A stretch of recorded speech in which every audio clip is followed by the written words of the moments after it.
സൂര്യനെയും ചന്ദ്രനെയും നമ്മുടെ മുന്നിലുള്ള ദൃഷ്ടാന്തങ്ങളായി അവതരിപ്പിക്കുന്നു.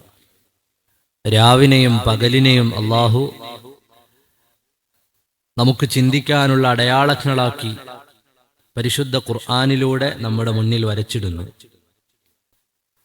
ഇന്നലെ നമ്മൾ പറഞ്ഞിരുന്നു, രാവും പകലും സൂര്യനും ചന്ദ്രനും. രാവ് പുലരും പോലെ ഓരോ രാത്രിയും അനന്തമായി നീളുന്നില്ല. അത് പുലരുന്നതുപോലെ മരണപ്പെടുന്ന മനുഷ്യൻ പുനർജീവിതത്തിലേക്ക് ഉണരുന്ന, ഉയർത്തെഴുന്നേൽക്കുന്ന ഒരു ദിവസം വരിക തന്നെ ചെയ്യും. ഓരോ രാത്രിയും പുലരുന്നത് പോലെ മരണത്തിനു ശേഷം ഓരോ മനുഷ്യനും പുനർജീവിപ്പിക്കപ്പെടുന്ന, അള്ളാഹുവിന്റെ മുമ്പിൽ പുനരുദ്ധാനം ഉണ്ടാകുന്ന ഒരു ദിവസം വരിക തന്നെ ചെയ്യും. അവിടെ ഉദാഹരണമായി പറഞ്ഞ മനുഷ്യന്റെ കൺമുന്നിലുള്ള ഈ പ്രതിഭാസങ്ങളെല്ലാം മനുഷ്യനെക്കുറിച്ച്, മരണാനന്തരമുള്ള ജീവിതത്തെക്കുറിച്ച് ഓർമ്മിപ്പിക്കാനുള്ളതാണ്. മാത്രമല്ല, ഇത്ര വലിയ സൂര്യനെയും ചന്ദ്രനെയും ഒക്കെ നിയന്ത്രിക്കുന്ന റബ്ബ് ഭൂമിയിലേക്ക് ചേർത്ത് വെച്ച് നോക്കിയാൽ ഭൂമിയുടെ എത്രയോ മടങ്ങ് വലിപ്പമുള്ളതാണ് സൂര്യൻ. കോടാനുകോടി മനുഷ്യരും സസ്യങ്ങളും ജീവികളും ജീവജാലങ്ങളും എല്ലാം ജീവിക്കുന്ന ഈ ഭൂമി, ആ ഭൂമിക്ക് വെളിച്ചം നൽകുന്ന സൂര്യൻ. ആലോചിച്ചു നോക്കിയാൽ ഭൂമിയേക്കാൾ എത്രയോ ഇരട്ടി വലിപ്പമുള്ളതാണ്. എത്ര ഭൂമി പറക്കിയിട്ടാലാണ് ചിലപ്പോൾ സൂര്യൻ നിറയാൻ നമ്മൾ കണക്ക് കൂട്ടേണ്ടിയിരിക്കുന്നത്. അത്ര വലുതാണ് സൂര്യൻ.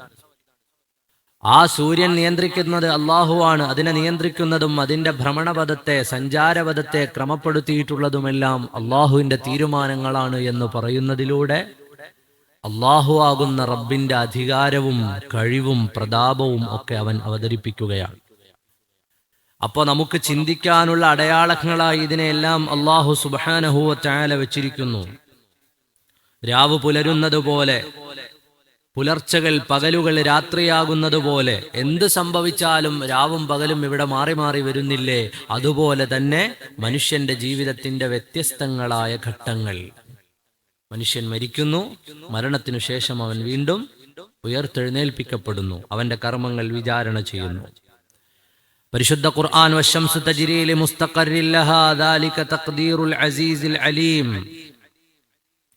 സൂര്യൻ അതിന് അല്ലാഹു തആല നിശ്ചയിച്ചു നൽകിയിട്ടുള്ള സ്ഥാനത്തേക്ക് സഞ്ചരിക്കുന്നു.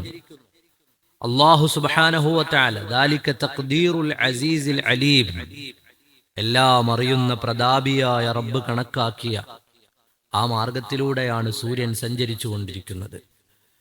അല്ലാതെ സൂര്യന് ഇഷ്ടമുള്ള ഒരു വഴിയിലൂടെ സഞ്ചരിക്കാനുള്ള അവസരം അള്ളാഹു നൽകിയിട്ടില്ല. ഇത്രയും സ്പീഡിൽ ഇങ്ങനെ പോകുന്നതല്ലേ, ഒരു അല്പനേരം അവിടെ തന്നെ നിന്ന് കളയാം എന്നൊരു സാഹചര്യവും ഇല്ല. സൂര്യൻ അനങ്ങാതെ ഒരേ പൊസിഷനിൽ അവിടെ തന്നെ നിൽക്കുകയാണെങ്കിൽ ഭൂമിയിൽ എന്തൊക്കെ സംഭവിക്കും നമ്മൾ ആലോചിച്ച് നോക്കിയാൽ. അതിങ്ങനെ ചലിച്ച് കിഴക്കുന്നുദിച്ച് പടിഞ്ഞാറേക്ക് പോയി അസ്തമിക്കുന്നതാണ് നമ്മൾ കാണുന്നത്. ഇതിനിടയിൽ എവിടെയെങ്കിലും ഈ സാധനം നിൽക്കുകയാണെന്ന് വിചാരിക്കുക, നിശ്ചലമായി നിന്നുപോയാൽ ഭൂമിയിൽ എന്തൊക്കെ സംഭവിക്കാനുണ്ട്. അപ്പൊ അല്ലാഹു സുബ്ഹാനഹു വ തആല നിശ്ചയിച്ചു നൽകിയ വഴിയിലൂടെയാണ് അതിന്റെ സഞ്ചാരമെല്ലാം നടക്കുന്നത്. വൽഖമറ ഖദ്ദർനാഹു മനാസില ഹത്താ ആദ കൽ ഉർജൂനിൽ ഖദീം. ചന്ദ്രനും അല്ലാഹു സുബ്ഹാനഹു വ തആല ചില ഘട്ടങ്ങളെ നിർണയിച്ചു നൽകിയിട്ടുണ്ട്. നമ്മുടെ കാഴ്ചയിൽ അത് ഈന്തപ്പഴക്കുലയുടെ വളഞ്ഞ തണ്ടുപോലെ നേർത്ത് പോകുന്നതാണ് നമ്മൾ കാണുന്നത്. സൂര്യനെ നമ്മൾ പൂർണ്ണമായി, അഥവാ സൂര്യനെ നമ്മൾ നേർക്കുനേരെ കാണുന്നുണ്ടെങ്കിൽ ചന്ദ്രനെ കാണുന്നത് ഇതുപോലെ വ്യത്യസ്തങ്ങളായ ശൈലിയിലാണ്. അപ്പൊ ഒരേ കാഴ്ചയിൽ, ഒരേ ആകാശത്ത് മനുഷ്യന് ദർശിക്കാവുന്ന രണ്ട് അത്ഭുതങ്ങൾ. പകല് നോക്കിയാൽ സൂര്യനെ കാണും, അപ്പോഴും നിനക്ക് അള്ളാഹുവിനെ ഓർമ്മ വരണം. നാളെ മരിച്ചാൽ റബ്ബിന്റെ മുമ്പിൽ എത്തിച്ചേരും എന്നതിനെ കുറിച്ച് ഓർമ്മ വരണം. പരലോകത്തെക്കുറിച്ച് ഓർമ്മ വരണം. വിചാരണയെക്കുറിച്ച് ഓർമ്മ വരണം. രാത്രിയായാൽ നിനക്ക് ചന്ദ്രനെ കാണാൻ പറ്റും.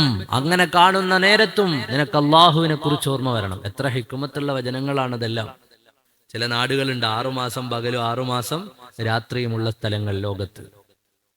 6 മാസം പകലും 6 മാസം രാത്രിയുമുള്ള സ്ഥലങ്ങളുണ്ട്. അവിടുത്തെ രാത്രി 12 മണിക്കൊക്കെ ചിലപ്പോൾ സൂര്യൻ നല്ല ചിരിച്ചുകൊണ്ട് നിൽക്കുന്ന കാണാൻ പറ്റും.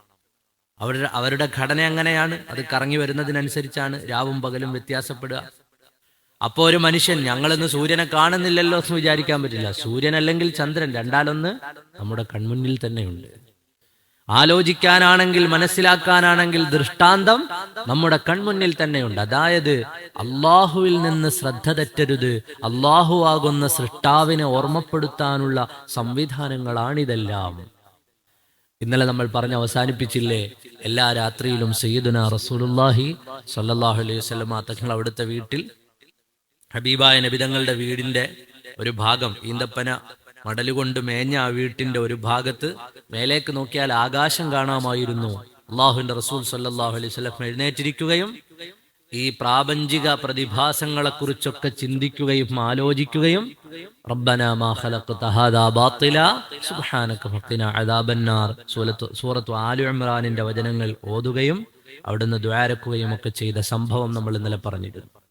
അപ്പൊ ഇതെല്ലാം മനുഷ്യന് ആലോചിക്കാനാണ്. സൂര്യനും ചന്ദ്രനും മനുഷ്യന്റെ മുന്നിലുള്ള ദൃഷ്ടാന്തങ്ങളാണ്. എന്നിട്ടും ഖുർആൻ പറഞ്ഞു, ലശംസു യംബഗി ലഹാ അൻ തുദ്രികൽ ഖമർ വലല്ലൈലു സാബിഖുൻ നഹാർ വകുല്ലുൻ ഫീ ഫലകിൻ യസ്ബഹൂൻ. സൂര്യന് ചന്ദ്രനെ പ്രാപിക്കാനാവില്ല. അതായത് 2 പകലുകൾ, ചന്ദ്രൻ വരട്ടെ, ഞാൻ ഇവിടെ തന്നെ നിൽക്കുകയാണ്, ചന്ദ്രൻ ഉദിച്ചു വന്നോട്ടെ, എന്റെ പ്രകാശം, സൂര്യന്റെ പ്രകാശമാണ് ചന്ദ്രനിലൂടെ റിഫ്ലക്റ്റ് ചെയ്യുക, ഞാൻ ആ ചന്ദ്രന്റെ കൂടെ സഞ്ചരിക്കാം എന്ന് പറഞ്ഞുകൊണ്ട് സൂര്യൻ ഒരു ദിവസം പോലും അതിൻ്റെതായ സ്ഥാനത്ത് നിന്നുകൊണ്ട് ചന്ദ്രനെ സ്വീകരിക്കുകയോ അല്ലെങ്കിൽ രാത്രിയെ സ്വീകരിക്കുകയോ ചെയ്യുന്നില്ല. അല്ലെങ്കിൽ സൂര്യന് ചന്ദ്രനെ പ്രാപിക്കാനാകുന്നില്ല, നേരെ തിരിച്ചു, രാവ് പകലിനെ മറികടക്കുന്നില്ല. പരിശുദ്ധമായ ഖുർആൻ പറയുന്നു, അതായത് കൃത്യമായി പ്രതിഭാസം ഇവിടെ നടന്നുകൊണ്ടേയിരിക്കുന്നു എന്നാണ് പറഞ്ഞതിന്റെ അർത്ഥം. കൃത്യമായി പ്രതിഭാസം രാവും പകലും ഇവിടെ നടന്നുകൊണ്ടേയിരിക്കുന്നു. 2 പകൽ. സൂര്യൻ വിചാരിക്കാണ്, ഞാൻ എത്ര കാലമായിട്ട് ദുനിയാവിൽ ഇങ്ങനെ കട്ടിലടിക്കുന്നു, രാവിലെ ഇവിടുന്ന് തുടങ്ങുന്നു, വൈകിട്ട് അവിടെ നിർത്തുന്നു, അതുകൊണ്ട് ഇന്നിനിപ്പം പോകുന്നില്ല, അവിടെ തന്നെ നിന്നോട്ടെ, ഇന്നിവിടെ തന്നെ നിന്നോട്ടെ, ഇനിയിപ്പോ 2 ദിവസം ഒറ്റയ്ക്ക് പകലങ്ങോട്ട് ആയിക്കോട്ടെ എന്ന് വിചാരിക്കുന്നില്ലല്ലോ. രാത്രി ഒരു 2-3 ദിവസം ഇനിയിപ്പോ എന്തായാലും ഇങ്ങോട്ട് രാത്രി ആയിക്കോട്ടെ, അങ്ങനെയില്ല. അപ്പൊ സൂര്യൻ അതിന്റെ പണി വൃത്തിയായി ചെയ്യുന്നുണ്ട്, ചന്ദ്രൻ അതിന്റെ പണിയും വൃത്തിയായി ചെയ്യുന്നുണ്ട്, രാവും പകലും കൃത്യമായി ഇവിടെ മാറി മാറി മാറി വരുന്നുണ്ട്. ഒരാളിന്റെയും സൗകര്യത്തിനനുസരിച്ചല്ല ഇതൊന്നും നടക്കുന്നത്, ഒരു മനുഷ്യന്റെയും സൗകര്യത്തിനനുസരിച്ചല്ല. നമ്മുടെയൊക്കെ വയസ്സ് മാറുന്നത് നമ്മുടെ സൗകര്യത്തിനനുസരിച്ചല്ല. ആയിരുന്നെങ്കിൽ നമുക്കൊക്കെ എന്ത് ചെയ്യായിരുന്നു, ഈ രാവും പകലും മാറുമ്പോഴാണല്ലോ നമ്മളെ വയസ്സ് മാറുന്നത്, അല്ലേ? അങ്ങനല്ലേ? രാവും പകലും മാറി ദിവസങ്ങളായി, മാസങ്ങളായി, വർഷങ്ങളായി മാറുമ്പോഴാണല്ലോ. അങ്ങനെ വയസ്സ് മാറുന്നത് ഇതിനെയൊക്കെ അടിസ്ഥാനപ്പെടുത്തിയിട്ടാണല്ലോ. അത് നമ്മുടെ നിയന്ത്രണത്തിലായിരുന്നെങ്കിൽ നമ്മളൊക്കെ ഇപ്പോഴും ഒരു 18-20 വയസ്സിലൊക്കെ എല്ലാവരും ഉണ്ടാകുമായിരുന്നു. അതിൽ കൂടണ്ട എന്ന് പറയാം, അതിൽ കൂടണ്ട, അത്രയും തന്നെ നിലനിൽക്കട്ടെ എന്ന് നമ്മൾ വിചാരിക്കുമായിരുന്നു. കൂടിയാൽ വയസ്സ് കൂടുന്നതിനനുസരിച്ച് രോഗം, ഷുഗറും പ്രഷറും കൊളസ്ട്രോളും ഒക്കെ പാരമ്പര്യമായി കിട്ടിയതൊക്കെ വരാനുള്ള സാധ്യതയുണ്ട്. അതുകൊണ്ട് വയസ്സ് കൂടണ്ടാന്ന് നമ്മൾ പലപ്പോഴും വിചാരിച്ചു കളയും. അപ്പൊ അതൊന്നും അല്ല.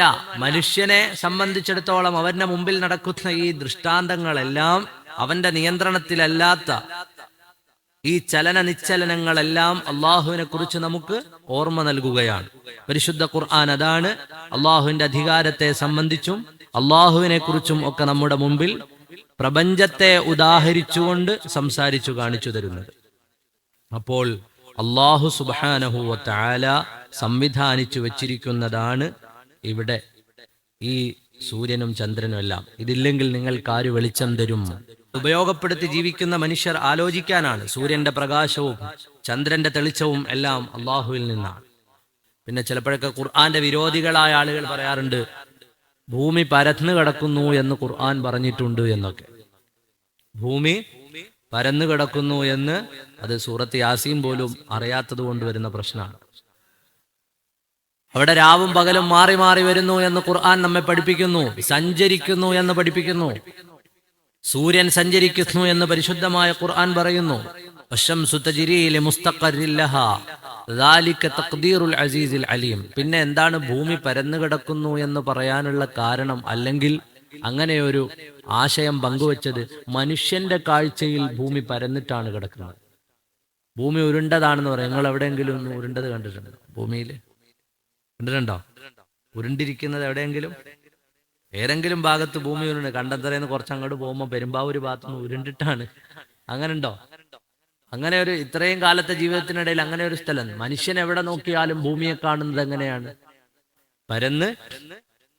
وإلى السماء كيف رفعت وإلى الجبال كيف نصبت وإلى الأرض كيف سطحت. അപ്പം മനുഷ്യന്റെ കാഴ്ചപ്പാടിൽ, മനുഷ്യന്റെ കാഴ്ചയിൽ ഈ ഭൂമി അത് പരന്നു കിടക്കാണ്. അങ്ങനെ പരത്തി തന്ന റബ്ബ് കാഴ്ചയിൽ അത് പരന്നതാണ്. പക്ഷെ അതിന്റെ ഘടന, അതിന്റെ ശൈലി, ഈ ഗോളങ്ങളൊക്കെ ചലിക്കുകയും സഞ്ചരിക്കുകയും യാത്ര ചെയ്യുകയും രാവും പകലും മാറി മാറി വരികയും ഒക്കെ ചെയ്യണമെങ്കിൽ അതിങ്ങനെ പരന്നു കിടക്കുന്ന ഒരു സംവിധാനത്തിൽ കഴിയുന്നതല്ല. മനുഷ്യൻ ഏതുപോലെ ഒരു വലിയ ഫുട്ബോൾ എടുത്താൽ അതിന്റെ മേലെ നമ്മളൊരു ഉറുമ്പിനെ വെച്ചു കൊടുത്താൽ, ആ ഉറുമ്പിനെ സംബന്ധിച്ചിടത്തോളം ഉറുമ്പിന് എങ്ങോട്ട് സഞ്ചരിച്ച് നീങ്ങിയാലും അതൊക്കെ ഉറുമ്പിന് പരന്ന ഒരു സ്ഥലമായിട്ടേ തോന്നുള്ളൂ. കാരണം ഉറുമ്പിന്റെ വലിപ്പവും ആ ബോളിന്റെ വലിപ്പവും തമ്മിൽ വ്യത്യാസമുള്ളതുകൊണ്ടാണ്. എങ്ങനെ നീങ്ങിയാലും ഉറുമ്പിന് സാധനം പരന്നു കിടക്കുന്നതായിട്ടേ തോന്നുള്ളൂ. മനുഷ്യനെ സംബന്ധിച്ചിടത്തോളം മനുഷ്യൻ വളരെ നിസ്സാരനായ ഒരു സൃഷ്ടിയാണ്. ആ നിസാരമായ സൃഷ്ടിയുടെ കാഴ്ചപ്പാടിൽ ഈ ഭൂമി ഇങ്ങനെ പരന്ന് പല സ്ഥലങ്ങളിലേക്ക് പരന്ന് കിടക്കുന്നു. അല്ലാതെ അവനതിന്റെ ഗോള ആകൃതിയെ ഉൾക്കൊള്ളാൻ കഴിയില്ല. എത്രത്തോളം ഭൂമി സഞ്ചരിക്കുന്നു, ഭൂമി ചലിക്കുന്നുണ്ട്, കറങ്ങുന്നുണ്ട് എന്നൊക്കെ നമുക്കറിയാം. അതുകൊണ്ടാണ് ഇതൊക്കെ സംഭവിക്കുന്നതെന്നും സ്വയം ചലിക്കുന്നുണ്ടെന്നും മറ്റ് ഗ്രഹങ്ങൾ ചുറ്റുന്നുണ്ട് എന്നും ഇതൊക്കെ നമുക്കറിയാം. നമുക്കിതുവരെ തോന്നിയിട്ടുണ്ടോ ഇതിങ്ങനെ ചലിച്ചുകൊണ്ടിരിക്കുകയാണ്? നമ്മളൊരു വാഹനത്തിൽ യാത്ര ചെയ്യുന്നു, എത്ര സ്പീഡ് കൂടിയ വാഹനമാകട്ടെ, വന്ദേ ഭാരത് ട്രെയിനിൽ യാത്ര ചെയ്താലും യാത്ര ചെയ്യുന്നതിനിടയിൽ എന്തുണ്ടാവും? യാത്രക്കാരനാണ് എന്നുള്ള ഒരു തോന്നലൊക്കെ നമുക്കുണ്ടാവും. കാരണം ഈ വാഹനത്തിന്റെ കുലുക്കം എത്രയോ കിലോമീറ്റർ പെർ ഹവറിൽ സഞ്ചരിക്കുന്ന ഭൂമിയിൽ ജീവിക്കുന്ന മനുഷ്യനെ സംബന്ധിച്ചിടത്തോളം ഈ ഭൂമി ഇത്ര സ്പീഡിൽ അങ്ങനെ കറങ്ങുന്നു എന്ന് പറഞ്ഞാൽ അങ്ങനെ കറങ്ങുന്നൊന്നുമില്ല. വല്ലപ്പോഴും തലകറക്കം വരുമ്പോൾ നമുക്ക് കറങ്ങുന്നെന്ന് തോന്നുന്നതല്ലാതെ, അല്ലെ ബാലൻസ് കേട് ഉണ്ടാവുമ്പോൾ കറങ്ങുന്നെന്ന് തോന്നുന്നതല്ലാതെ ഇതങ്ങനൊന്നും കറങ്ങുന്നു നമുക്ക് തോന്നുന്നില്ല. അത് മനുഷ്യൻ നിസാരനായതുകൊണ്ടാണ്. മനുഷ്യൻ ഈ ഭൂമിയുടെ വലിപ്പത്തെക്കുറിച്ച് ആലോചിക്കുമ്പോൾ മനുഷ്യൻ വളരെ നിസാരപ്പെട്ട വലിയൊരു അകത്ത് പെട്ടുപോയ ഒരു ഉറുമ്പ്, ഒരു ഈച്ച, അതിനോട് പറയാണ് ഈ സാധനം കറങ്ങുന്നുണ്ട്, ഇതിന്റെ പെൻഡുലം വർക്ക് ചെയ്യുന്നുണ്ട്, ഇതിന്റെ സൂചികൾ കറങ്ങുന്നുണ്ട്. അതിനെ സംബന്ധിച്ചോളം സൂചിയില്ല, അതിന്റെ സൂചി കൂടെ ചിലപ്പോൾ അതെന്ത് യാത്ര ചെയ്യും. അതിന്റെ സൃഷ്ടിപ്പും മനുഷ്യന്റെ സൃഷ്ടിപ്പ് പോലെ വളരെ നിസ്സാരം. ഈ പ്രപഞ്ചത്തിന്റെ വലിപ്പം വെച്ച് നോക്കിയാൽ ഭൂമി ഒന്നുമല്ല, മനുഷ്യനും ഒന്നുമല്ല. അപ്പൊ അല്ലാഹു തആല ഇത് നമുക്ക് പഠിപ്പിച്ചു തരുന്നത്, പരിശുദ്ധ ഖുർആനിനെ ഏത് ഭാഗത്തുകൂടി ആക്രമിക്കാമെന്ന് ആലോചിച്ച് നടക്കുകയാണ്. നമ്മൾ ഇത്രയും കാലം ചിന്തിച്ചിട്ടുണ്ടോ? ഖുർആനിൽ ഒരു സ്ഥലത്ത് ഭൂമി പരന്നതാണെന്ന് പറയുന്നു, അതുകൊണ്ട് ഖുർആൻ തെറ്റാണ് എന്ന് പറയുന്ന ഖുർആനിന്റെ വിരോധികളുണ്ട്. നിസാരമായ കാരണങ്ങൾ പറഞ്ഞുകൊണ്ട്, സാഹിത്യ ഉപമകൾ പറഞ്ഞുകൊണ്ട് ഖുർആനിനെ വിമർശിക്കുന്നവരുണ്ട്. സൂറത്തുൽ കഹ്ഫിൽ ഒരു സ്ഥലത്ത് ദുൽഖർനൈൻ രാജാവ് ഒരു സ്ഥലത്ത് ചെല്ലുമ്പോൾ സൂര്യൻ ഒരു ചെളിപ്പാടത്ത് അസ്തമിക്കുന്നതായി കണ്ടു എന്ന് പറയുന്നത് കാണാം. എന്നിട്ട് പറയുമോ, ഖുർആൻ പറഞ്ഞത് കേട്ടില്ലേ, സൂര്യൻ അസ്തമിക്കുന്നത് ചെളിപ്പാടത്താണ്. തീർച്ചയായിട്ടും അങ്ങനെയല്ല, അതൊരു ഉപമയാണ്. നമ്മൾ ഈ സാഹിത്യ നോവലുകളും മറ്റുമൊക്കെ വായിക്കുമ്പോൾ അയാളുടെ കാഴ്ചയിൽ സൂര്യൻ കടലിലേക്ക് താന്നുപോയി, മാഞ്ഞുപോയി എന്നൊക്കെ പറഞ്ഞാൽ അതിന്റെ അർത്ഥം കടലിൽ മുങ്ങി താന്നു എന്നല്ല. ഒരാൾ പുസ്തകം വായിക്കുമ്പോൾ അയാളുടെ കാഴ്ചയിൽ ആകാശത്തിന് ചെഞ്ചായം വിരിയിച്ച് സൂര്യൻ കടലിലേക്ക് താഴ്ന്നുപോയി എന്ന് പറഞ്ഞാല് കണ്ടില്ലേ, ആ പുസ്തകത്തിൽ അയാൾ പറയുന്നു സൂര്യൻ അറബിക്കടലിൽ താന്നുപോയി എന്ന്. അതുപോലെയാണ് ഖുർആൻ. തീർച്ചയായുമല്ല. അത് അപ്പോഴുള്ള ആ ഒരു കാഴ്ചയുടെ മനോഹാരിതയെ മഹാനായ ദുൽഖർനൈൻ രാജാവിന്റെ ചരിത്രത്തോട് ചേർത്ത് വായിക്കുകയാണ്. ഇസ്ലാമിന്റെ വിരോധികൾ അകത്തും പുറത്തും നിന്ന് ധാരാളം ആളുകൾ ഖുർആനിനെ ദുർവ്യാഖ്യാനം ചെയ്യാൻ വേണ്ടി വരുന്നുണ്ട്, ഖുർആനിനെ നശിപ്പിച്ചു കളയാൻ വേണ്ടി വരുന്നുണ്ട്. ഇന്നലെ നോക്കുമ്പോ ഒരു കല്യാണം, ഒരു മുസ്ലിമായ പുരുഷനും അമുസ്ലിമായ ഒരു സ്ത്രീയും തമ്മിൽ നിക്കാഹ് നടത്തി കൊടുക്കുകയാണ്. അതിന് മധ്യസ്ഥനായിരിക്കുന്ന ആരാണ്? ഈ അടുത്ത കാലത്ത് കേരളത്തിൽ ഖുർആൻ വ്യാഖ്യാനവുമായി പ്രത്യക്ഷപ്പെട്ട ഒരാൾ. അയാൾ പറയുന്നത് അങ്ങനെ നിക്കാഹ് നടത്തി കൊടുത്താൽ ശരിയാവും, ഈ നിക്കാഹൊക്കെ എങ്ങനെയാണ് നടക്കേണ്ടത്? നമ്മുടെ മുൻഗാമികൾ കേട്ടിട്ടില്ലാത്ത മാർഗങ്ങൾ പുതിയത് നമ്മുടെ സമൂഹത്തിലേക്ക് വരുന്ന സമയമാണ്. ഒരുപാട് അപകടകരമായ സർവമത സത്യവാദത്തിന്റെ, അല്ലാഹു സുബ്ഹാനഹു വ തആലയാകുന്ന രക്ഷിതാവിനെ നിന്ദിക്കുന്ന, ഹബീബായ നബി സല്ലല്ലാഹു അലൈഹി വസല്ലമ തങ്ങളെ തള്ളിപ്പറയുന്ന ധാരാളം മാർഗങ്ങൾ ഇസ്ലാമിന്റെ പേരിൽ പ്രത്യക്ഷപ്പെട്ടു വരുന്ന കാലമാണ്. നമ്മുടെ ഈമാനൊക്കെ നമ്മൾ സംരക്ഷിക്കാൻ വേണ്ടി പറയാം. നമുക്കൊരു ഖുർആൻ ആയത്തിൽ സംശയം തോന്നിയാൽ, ഇപ്പൊ പറഞ്ഞില്ലേ, നമ്മൾ ജുമാ കഴിഞ്ഞിറങ്ങുമ്പോൾ ഒരാൾ നമ്മളോട് ചോദിക്കുകയാണ്, വഇലസ് സമാഇ കൈഫ റുഫിഅത് വഇലൽ ജിബാലി കൈഫ നുസിബത് വഇലൽ അർളി കൈഫ സുത്തിഹത്. ഭൂമി പരത്തുന്നത് ആണെന്നാണല്ലോ നിങ്ങളെ ഖുർആൻ പറയുന്നത്. നമ്മൾ അവിടെ ചെയ്യാനുള്ള ഏറ്റവും വലിയ കാര്യം, ഏത് സംശയം നമ്മുടെ വിശ്വാസപരമായി വന്നാലും അറിവുള്ള ആളുകളോട് ചോദിച്ച് അതിന്റെ നിവാരണം കണ്ടെത്തണം. നമ്മളൊരു വ്യാഖ്യാനം അതിന് പറയാലോ. പരിശുദ്ധ ഖുർആൻ നമുക്കൊരു വ്യാഖ്യാനം പറയാൻ പറ്റുന്ന ഗ്രന്ഥമല്ല, അതിനുള്ള അറിവും നമുക്കില്ല. ഈ വ്യാഖ്യാനങ്ങളൊക്കെയും ഖുർആനിന്റെ മർമ്മമറിയുന്ന സ്വഹാബത്തിൽ നിന്ന് തുടങ്ങി ബഹുമാനപ്പെട്ട റഈസുൽ മുഫസ്സിരീൻ അബ്ദുല്ലാഹിബ്നു അബ്ബാസ് റളിയല്ലാഹു അൻഹുവിൽ നിന്ന്, അബ്ദുല്ലാഹിബ്നു ഉമർ റളിയല്ലാഹു അൻഹുവിൽ നിന്ന്, അവിടുന്ന് ഇങ്ങോട്ട് അബ്ദുല്ലാഹിബ്നു മസ്ഊദ് റളിയല്ലാഹു അൻഹുവിൽ നിന്ന്, അവിടുന്ന് ഇങ്ങോട്ട് തുടങ്ങി ലോകം കണ്ട അതുല്യരായ മഹാപണ്ഡിതന്മാർ ഖുർആനിന്റെ ആശയ തലങ്ങളെ സ്പർശിച്ച് കടന്നുപോയിട്ടുണ്ട്. അവരതിനൊക്കെ മറുപടിയും പറഞ്ഞിട്ടുണ്ട്. അപ്പൊ ഇതൊക്കെ അറിയുന്ന ആളുകളോട് ചോദിച്ച് എന്താണ് ഖുർആൻ അങ്ങനെ പറയാനുള്ള കാരണം, അല്ലെങ്കിൽ ഖുർആനിൽ അങ്ങനെ ഒരു പ്രയോഗം വന്നിട്ടുണ്ടല്ലോ, അതിന്റെ അർത്ഥം എന്താണ് എന്ന് ചോദിച്ചു മനസ്സിലാക്കലാണ് വേണ്ടത്. അപ്പൊ ഇസ്ലാമിന്റെ പേരിൽ ഞാൻ ഇന്നലെ പറഞ്ഞില്ലേ, അപ്പൊ പുതിയ പുതിയ ആശയങ്ങൾ ഉണ്ടാക്കിക്കൊണ്ടുവരികയാണ്. ഒരു ഇതര മതത്തിൽപ്പെട്ട ഒരു സ്ത്രീയെയും ഇസ്ലാമിൽപ്പെട്ട ഒരു പുരുഷനെയും തമ്മിൽ വിവാഹം ചെയ്തു കൊടുത്ത അയാൾ ഇസ്ലാമിനെ കുറിച്ച് ലോകത്തോട് പറയുന്നത്, ബദർ യുദ്ധത്തെ കുറിച്ച് പറഞ്ഞത് നബി സല്ലല്ലാഹു അലൈഹി വസല്ലമ തങ്ങളും സംഘവും കൊള്ളയടിക്കാൻ പോയി എന്നാണ്. നബി സല്ലല്ലാഹു അലൈഹി വസല്ലമ തങ്ങളും സംഘവും കൊള്ളയടിക്കാൻ പോയി. അപ്പൊ അടിസ്ഥാനപരമായ അറിവ് പോലും ചരിത്രത്തിലോ വർത്തമാനത്തിലോ പ്രയോഗത്തിലോ ഭാഷയിലോ ഇല്ലാത്ത ആളുകൾ ഖുർആനിനെ വ്യാഖ്യാനിക്കാൻ വരുമ്പോൾ ഉണ്ടാകുന്ന അപകടങ്ങളാണ് ലോകത്തുള്ളതെല്ലാം.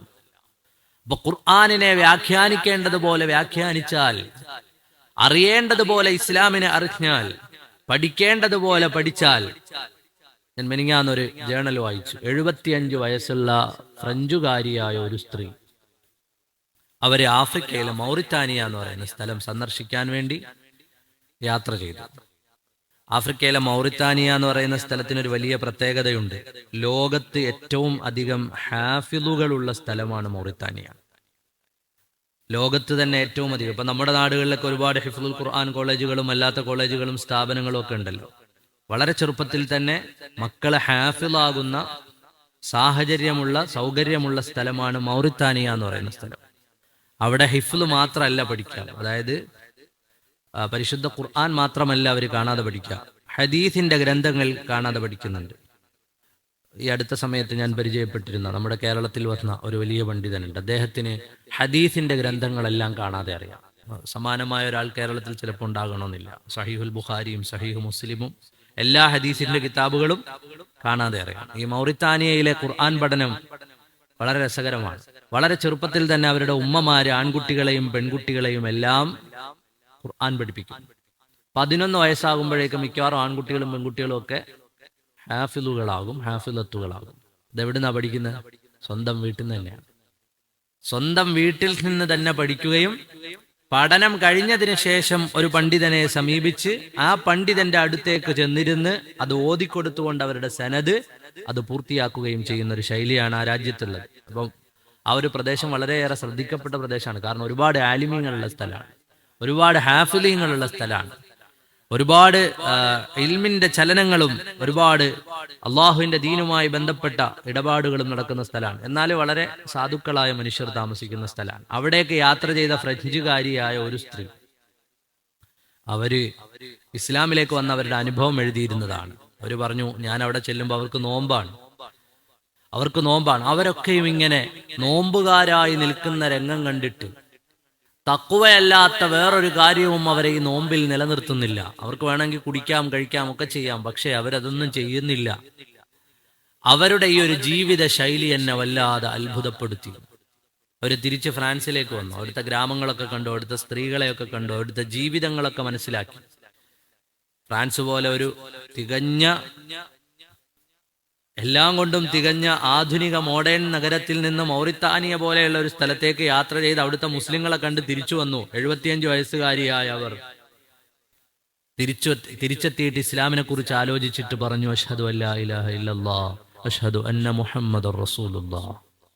അപ്പൊ നമ്മൾ ആരും ഇസ്ലാമിലേക്ക് ആരെയും കൊണ്ടുവന്നില്ലെങ്കിലും ഇസ്ലാമിനെ കണ്ടിട്ട്, നോമ്പ് കണ്ടിട്ട്, അതുപോലെ വ്യത്യസ്തങ്ങളായ ഇസ്ലാമിന്റെ ചലനങ്ങളും ചിട്ടകളും കിതാബും ഖുർആനും പാരായണങ്ങളും ഒക്കെ കേട്ടിട്ട് ഇസ്ലാമിലേക്ക് വരുന്ന ധാരാളം ആളുകൾ ലോകത്തുണ്ട്. അപ്പൊ അള്ളാഹുവിന്റെ മതം അങ്ങനെയാണ്. ഒരു വഴിയിലല്ലെങ്കിൽ മറ്റൊരു വഴിയിലൂടെ അള്ളാഹു സുബ്ഹാനഹു വ തആല വളരെ കൃത്യമായി ഖുർആനിനെ വിമർശിക്കാൻ വേണ്ടി പഠിക്കാനിറങ്ങിയ മുഴുവൻ ആളുകളും അതിൽ നിന്നൊരു വലിയ വിഭാഗവും അവസാനം എത്തിപ്പെട്ടത് അഷ്ഹദു അല്ലാ ഇലാഹ ഇല്ലല്ലാഹ് അഷ്ഹദു അന്ന മുഹമ്മദുർ റസൂലുള്ളാഹ് എന്നതിലേക്കാണ്. അപ്പോ ഇസ്ലാം അങ്ങനെ ലോകത്തിന് മുമ്പിൽ ഖുർആൻ ഇങ്ങനെ തുറന്നു കിടക്കുകയാണ്. അപ്പൊ ഖുർആനിനെ കുറിച്ച് സംശയങ്ങൾ വന്നാൽ നമ്മുടെ മുമ്പിൽ ഒരു വലിയ തലമുറ ജീവിച്ചിട്ടുണ്ട്. ആ തലമുറയുടെ ആശയമാണിത്, ആദർശമാണിത്, അവരുടെ വർത്തമാനമാണിത്. ആ സമൂഹത്തിൽ നിന്ന് അറിവുള്ള ആളുകളെ സമീപിക്കുകയും അതിനെക്കുറിച്ചുള്ള നിവാരണങ്ങളും അറിവുകളും ഒക്കെ കരസ്ഥമാക്കാൻ നമ്മൾ ശ്രമിക്കുകയും വേണം.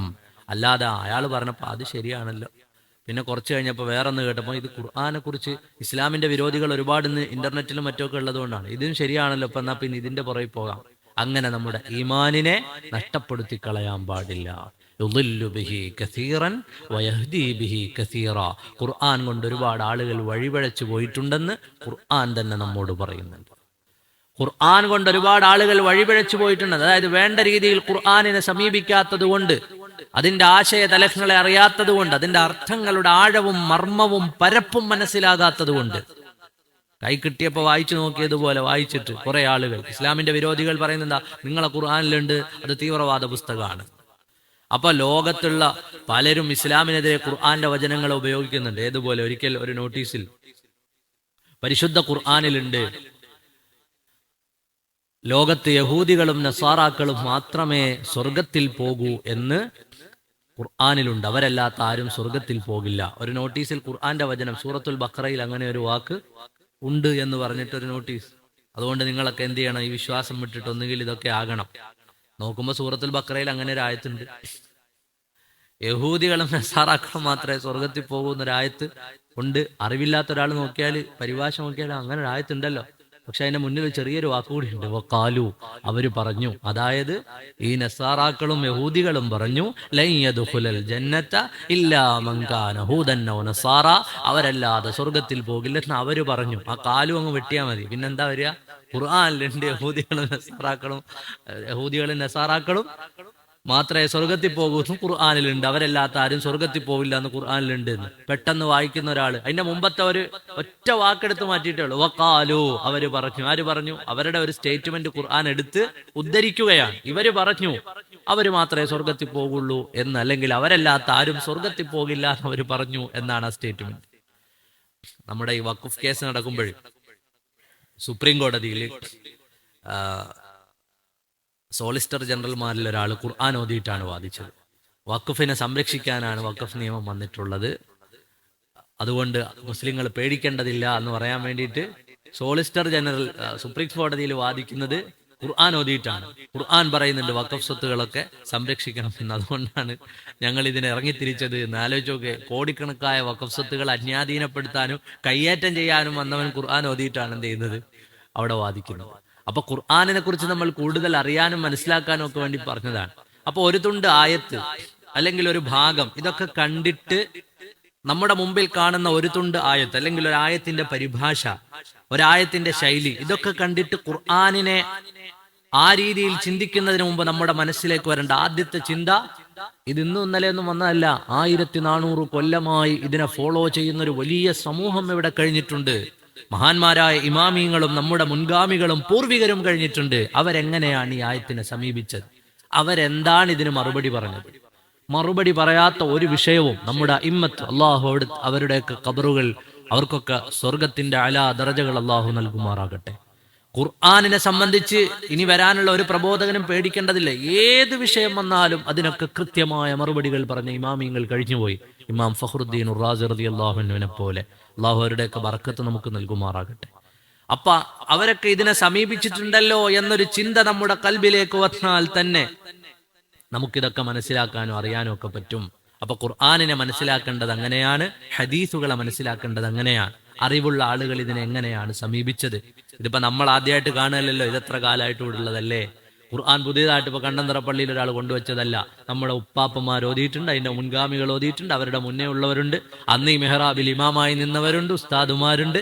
നമ്മുടെ വലിയൊരു തലമുറ ഇവിടെ കഴിഞ്ഞു പോയിട്ടുണ്ട്. അപ്പൊ അതിനെക്കുറിച്ച് ആലോചിക്കുകയും അവരിതിനെ എങ്ങനെ സമീപിച്ചു എന്നറിയാനും പഠിക്കാനും മനസ്സിലാക്കാനും ശ്രമിക്കുകയും ചെയ്യുക. പരിശുദ്ധമായ ഖുർആൻ പറഞ്ഞു തരുന്നു, അല്ലാഹു സുബ്ഹാനഹു വ തആല വീണ്ടും ഒരു തെളിവ് പറയുകയാണ്. അപ്പൊ രാവും പകലും സൂര്യനും ചന്ദ്രനും, ഈ ചർച്ച പോയാൽ ഇങ്ങനെ നീണ്ടുപോയിക്കൊണ്ടേയിരിക്കും. ഇന്നലെ നമ്മൾ പറഞ്ഞു വകുല്ലും ഫീ ഫലകിൻ യസ്ബഹൂൻ, എല്ലാം അല്ലാഹു നിശ്ചയിച്ച ഭ്രമണപഥത്തിലൂടെ സഞ്ചരിക്കുകയാണ്, നീന്തിക്കൊണ്ടിരിക്കുകയാണ്. ഈ ഗോളങ്ങൾക്കെല്ലാം ഒരു ഭ്രമണപഥമുണ്ടെന്ന് മനുഷ്യൻ കണ്ടെത്തിയിട്ടധികമായിട്ടില്ല. പല ഗോളങ്ങളും ചലിക്കുന്നു എന്ന് പറഞ്ഞതിന്റെ പേരിൽ ക്രൂരമായി വേട്ടയാടപ്പെട്ട ശാസ്ത്രജ്ഞർ ലോകത്തുണ്ടായിരുന്നു. എല്ലാ ഗോളങ്ങളും, സൂര്യനും ചന്ദ്രനും അല്ലാഹു ഉപമ പറഞ്ഞതോടെ പ്രപഞ്ചത്തിലെ ഗോളങ്ങളെല്ലാം അതിന്റെ പരിധിയിൽ വന്നു. നേരത്തെ ആയത്തതിന് തെളിവാണ്. ലോകത്തുള്ള വൃക്ഷലതാദികളെല്ലാം അല്ലാഹു തആല രണ്ട് പദത്തിൽ ഒതുക്കിയത് നമ്മൾ പറഞ്ഞതുപോലെ സൂര്യനെയും ചന്ദ്രനെയും ഉപമിച്ചതോടെ എല്ലാ തരത്തിലുള്ള ഗോളങ്ങളും അതിന്റെ പരിധിയിൽ വന്നു. ആ ഗോളങ്ങളെല്ലാം വകുല്ലും ഫീ ഫലകിൻ യസ്ബഹൂൻ, ക്ഷീരപഥങ്ങളുണ്ടെന്ന്, മിൽക്കി വേകളുണ്ടെന്ന്, ആകാശഗംഗകളുണ്ടെന്ന്, അതുപോലെ ഓർബിറ്റുകളുണ്ടെന്നൊക്കെ മനുഷ്യൻ പറയാൻ തുടങ്ങിയത് ഈ അടുത്ത കാലത്തല്ലേ. ഇതെല്ലാം കൃത്യമായ ഓർബിറ്റുകളിലൂടെ സഞ്ചരിക്കുന്നു എന്ന് പരിശുദ്ധ ഖുർആൻ. അഷ്ഹദു അല്ലാ ഇലാഹ ഇല്ലല്ലാഹ്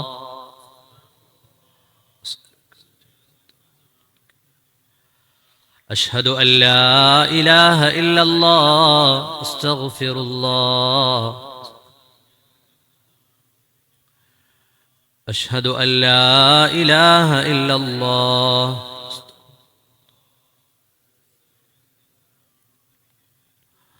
اللهم اغفر لي ذنوبي يا رب العالمين.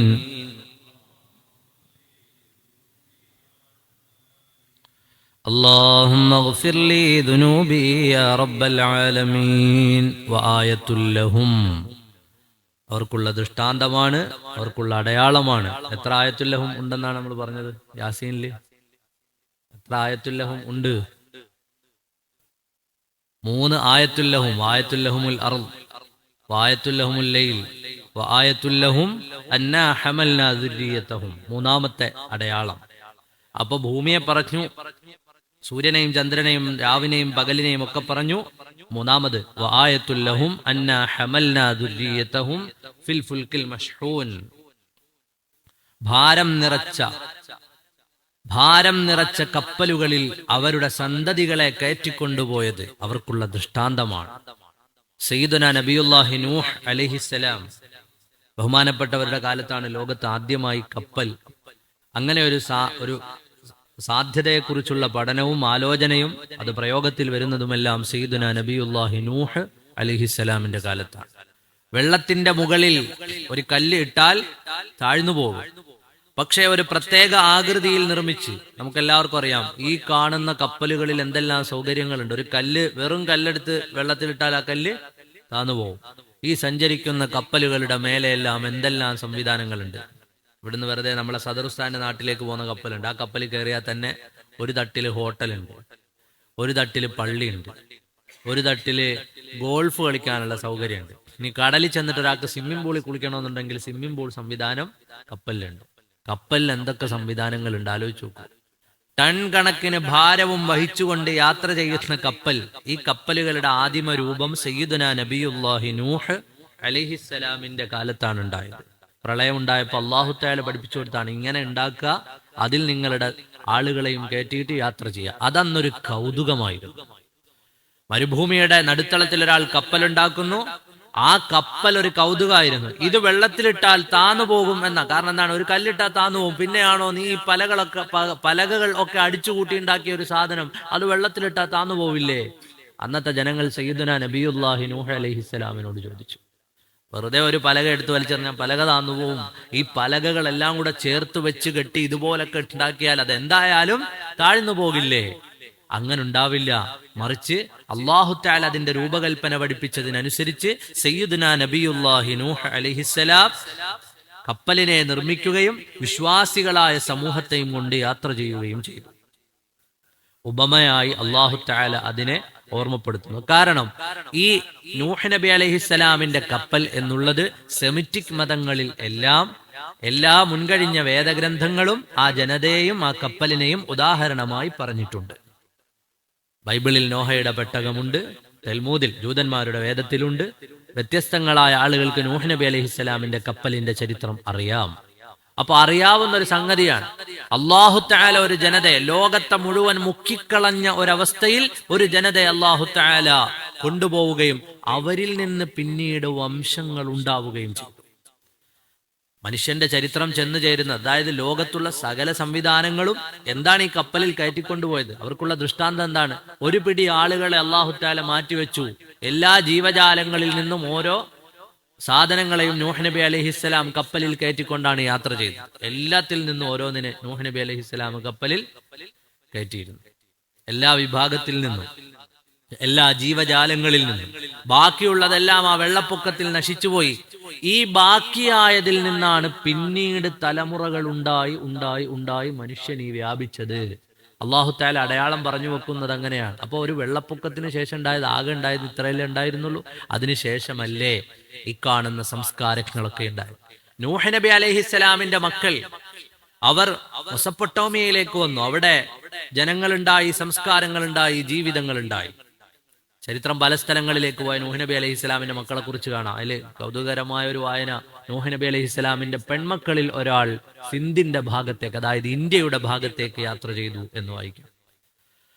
അങ്ങനെ നൂഹ് നബി അലൈഹി സ്വലാമിന്റെ മക്കളിൽ നിന്നാണ് ഈ പറഞ്ഞ ലോകത്ത് പിന്നീട് എന്തുണ്ടായത്?